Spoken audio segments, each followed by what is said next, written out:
So now we have here the universal shift register. So why we call it universal shift register? Because it have all the capabilities. Whatever we have studied so far.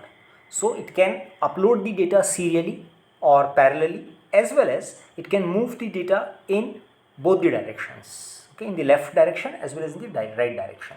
So you can see the diagram looks like something like this. So here again we are using some flip-flops. So you can see these flip-flops here, okay, each of this flip-flop. So they are like this. Now rather than connecting them with the help of some some AND gates, what we are doing here is we are connecting them with the help of this multiplexers. So these multiplexers are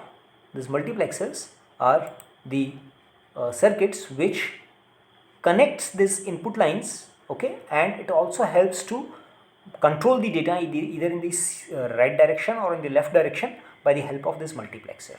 So how this works, we'll understand this in the next slide. Okay, so the circuit for the this universal shift register looks something like this. You can see it from the book also. So I have copied it directly from the book. Okay, a little bit. So you can see it from the book also, because it is difficult to understand it here because it is a little complicated. But the things, I mean, not complicated. It is very easy. What we are doing here is as in the case of marks. Okay, because you see there are four options we have. The data which we have to move is either in the serial form. Okay, serial means serial in. So we want to move it right or left. So two options. Okay, right, left.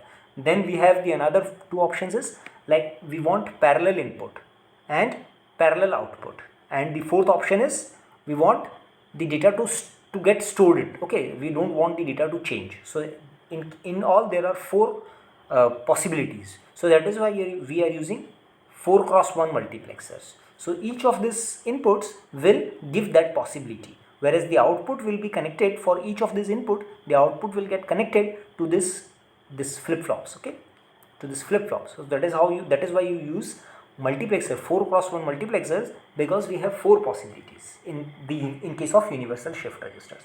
And what are these four possibilities? Though I have told you orally, but you can see them in this table as well. So when these multiplexers, when both the all the multiplexers, I am talking about all the multiplexers. So when the selection lines of all these multiplexers are 0 0, then the data should be retained in the flip-flops. Okay, should be retained in the register. The data should not get changed. Okay, so this is what the one possibility we want. Then the second possibility is when the selection is 0 1, that is in the previous slide if I see. So if this line 1 gets activated, then what happens? This possibility, it should shift in the right direction. When the line 2 1 0 gets activated, when the second input get activated, or for this particular selection scenario 1 0, the data should shift left. Okay, whereas in the fourth possibility, when both the selection lines are 1 1, okay, then in that case the register should be loaded parallelly. So these are the four possibilities, and you choose the arrangement such that for every possible, I mean this selection lines you choose in such a way. These are the selection lines.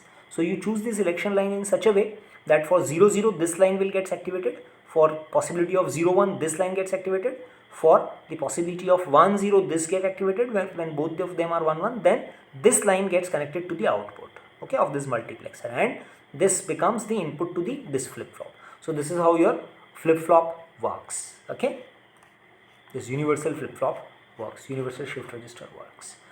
So the last we'll discuss what are the applications of shift registers. These applications we are going to discuss in the next lectures as well, because in the next lecture we will start the counters. Okay, so various type of this shift registers are useful in making various type of counters also. So not only the simple counters, but they can also be used to make little special counters. You can see they are ring counters, Johnson counters, and linear feedback shift register counters. Okay, along with that they can also be used for time delay circuits. Okay, whenever we have just the purpose of delaying the input so that the circuit becomes activated or we are ready to store the data. Okay, So in that case, because if suppose microprocessor or your whatever circuit you are using, it have to wait for some time, and if the data is available, okay, then what we have to do is we have to delay it for some time. So for that, for providing that delay, we use this shift register sometimes. Okay, then apart from that, this can be used to convert the serial data to the parallel data. Okay, then it can be also used for some arithmetic operations. Okay, because uh, we, if we are shifting the data in the right direction or left direction, shifting right direction means multiplying by 2. Okay, or whereas shifting in the left direction means dividing by 2. So that is why I am saying that it can be used for arithmetical operations as well. Okay, so these are the various applications of the shift registers. So with this, I stop this particular lecture here itself. Thank you to all of you for listening this lecture, and with this we complete this unit also, which is our shift registers. In the next class we will start our counters. Okay, thank you.